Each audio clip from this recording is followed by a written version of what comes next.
अरे ये लड़का कौन है? उठाओ इसे और जल्दी बाहर ले चलो। सबने जल्दी से उस लड़के को गुफा से बाहर निकाला, पर वो लड़का बेहोश था। उसका चेहरा लाल था और सांसें भी अटक अटक कर चल रही थी। कोई उसके हाथ मल रहा था तो कोई उसके पैर। अगर इसे होश नहीं आया तो?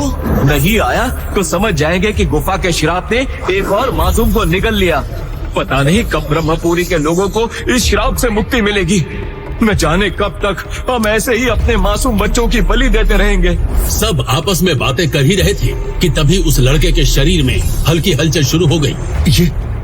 ये मैं कहाँ हूँ? मैं दादी विद्युत, कहाँ चला गया था तू? सारा दिन ये बुरी औरत क्या सिर्फ तेरे पीछे पीछे घुमा करे? और इतना कहकर दादी विद्युत का हाथ पकड़कर घसीटते हुए वहाँ से लेकर चली गई। क्या करने गया था तो उस शापित गुफा में? तू आज मेरे सर की कसम खा कि आज के बाद तू उस गुफा के आसपास भी नहीं जाएगा। आखिर क्या था उस गुफा में ऐसा? और अगर उसके अंदर जाने के बाद कोई जिंदा वापस नहीं आता तो विद्युत कैसे आ गया? आखिर क्या राज है इन सब के पीछे? जानने के लिए चलते हैं इस कहानी में आगे।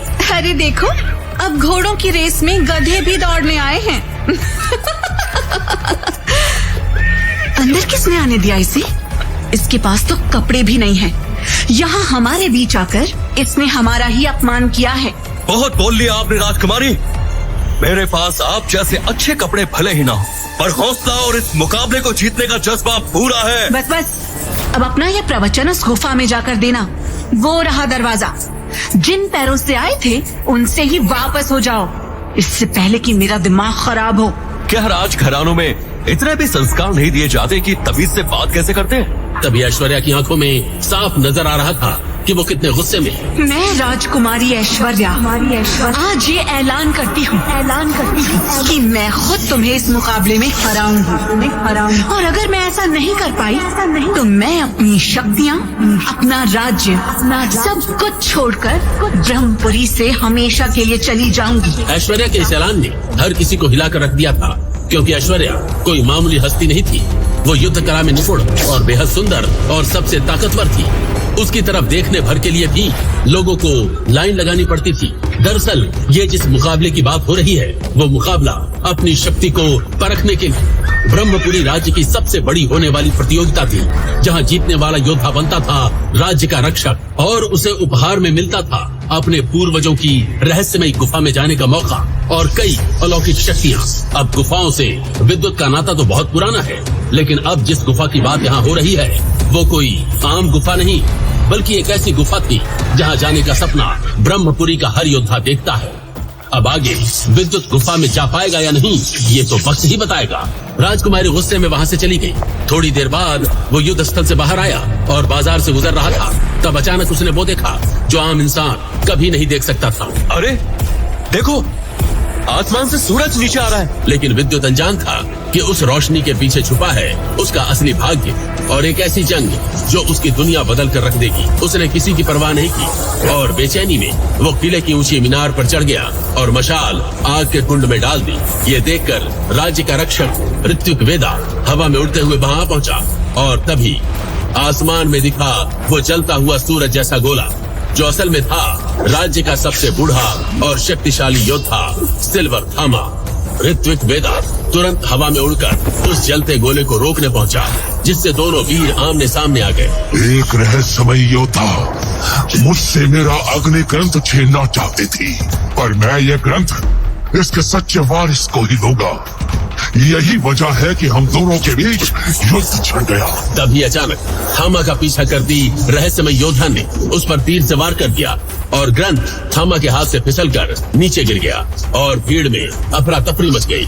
वेदा ने मौका पाते ही ब्रह्मपुरी राज्य का रक्षा कवच एक्टिवेट कर दिया और थामा को साथ लेकर नीचे उतर आए। कुछ ही देर बाद वो दोनों थामा के ग्रंथ को ढूंढने लगे, लेकिन वो उन्हें कहीं नहीं मिला।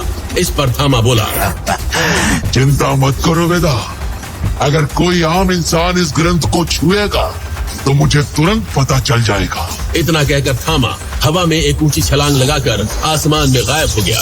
एक रहस्यमयी गुफा में धुंधले से उजाले के बीच बैठा था विद्युत थामा के अग्नि शक्ति ग्रंथ के साथ और उसे खोलने की कोशिश कर रहा था। अगर मैंने इसकी सारी शक्ति सीख ली तो युद्ध जीतना मेरे लिए मुश्किल नहीं होगा। शायद राजा मुझे इस रहस्यमय गुफा में जाने का मौका दे दे और वही क्या पता मुझे मेरे माता पिता के बारे में कुछ पता चल सके। लेकिन तभी तेज हवा चलने लगी और विद्युत का लॉकेट चमकने लगा। साथ ही अग्नि शक्ति ग्रंथ से तेज रोशनी निकलकर विद्युत के माथे में समा गई, जिससे वो बेहोश हो गया। कुछ देर बाद विद्युत को होश आया तो उसकी दादी उसे उठाते हुए बोली, नालायक, कहाँ गायब था? एक बूढ़े आदमी को तो बेहोश पड़ा मिला। वो बाहर तेरा इंतजार कर रहा है, कहता है तुझे जानता है। दादी के ये कहते ही विद्युत ने उठकर तुरंत अपने कपड़े ठीक किए और झोपड़ी से बाहर निकला। तभी उसकी नजर एक बूढ़े आदमी पर पड़ी। ये बूढ़ा आदमी कोई और नहीं बल्कि खुद थामा था। मेरे पास आपसे बात करने का समय नहीं है, मुझे युद्ध स्थल जाना है। अगर तुम अपना लॉकेट निकाल दो तो तुम्हें कोई भी युद्ध में हरा नहीं सकेगा। मेरा लॉकेट? इसमें ऐसी क्या शक्ति है? लेकिन तभी शक्ति महल की ओर से घोषणा शुरू हो गई और नगाड़ों की आवाज गूंजने लगी। शक्ति महल के विशाल द्वार धीरे धीरे खुलते हैं। भीतर युद्ध की भयंकर तैयारी, बाहर हजारों की भीड़ थी। जैसे ही विद्युत शक्ति महल के भीतर पहुंचा, भीड़ में से तेजस नाम का एक लड़का निकला, जो कि राज्य के लीडर विराट का घमंडी बेटा था। देखो जरा, ये पटिस्टर भी आज युद्ध लड़ने आया है। कपड़े फटे हैं, हौसले नहीं, संभल कर बात करना सीखो। इस बात से तेजस गुस्से से कांप उठा और फिर दोनों के बीच मुकाबला शुरू हो गया। एक तरफ तेजस ने ताबड़तोड़ हमला करना शुरू कर दिया, वहीं विद्युत ने हर बार चतुराई से बचाव किया। उसे युद्ध की तकनीक नहीं आती थी, लेकिन बचना वो अच्छे से जानता था। फिर अचानक विद्युत ने जमीन पर जोर से पैर पटका, धूल का बवंडर उठा और तेजस कई फीट हवा में उड़कर धड़ाम से दूर जा गिरा। लेकिन लड़ाई अभी खत्म नहीं हुई थी। तेजस तिलमिला उठा। उसने अपनी पूरी शक्ति से एक विशाल आग से भरा शक्ति गोला विद्युत की ओर फेंका। थामा जोर से चिल्लाया, विद्युत, अपना लॉकेट निकालो अभी। लेकिन विद्युत कुछ समझ पाता उससे पहले ही पूरा इलाका राख में बदल गया। हजारों की चीखें गूंजने लगी। पर चमत्कार ये था, धुएं के बीच एक आकृति अभी भी खड़ी थी। जैसे ही धुआं छटा, भीड़ दंग रह गई। विद्युत अब भी वही था, उसकी आंखों में तेज चमक, हाथों में वो जलता हुआ लॉकेट था। वहीं दूर खड़ा वो बूढ़ा थामा बोला, अगर मैं कहूँ कि ये लॉकेट तुम्हारे असली अतीत से जुड़ा है तो क्या तुम जानना चाहोगे कि तुम असल में कौन हो? आखिर क्या था उस लॉकेट में और क्या है विद्युत का अतीत? क्या नाता है थामा और उसके बीच? क्यों उस दिन गुफा में उसे कुछ नहीं हुआ? और क्या था उस किताब में जिसे पढ़ने विद्युत उस गुफा में गया था? आगे की कहानी जानने के लिए देखिए अगला एपिसोड सिर्फ पॉकेट एफएम के यूट्यूब चैनल पर। और ब्रह्म योद्धा द डिस्ट्रॉयर के सारे एपिसोड्स को सुनने के लिए डिस्क्रिप्शन में दी लिंक से डाउनलोड करें पॉकेट एफएम ऐप।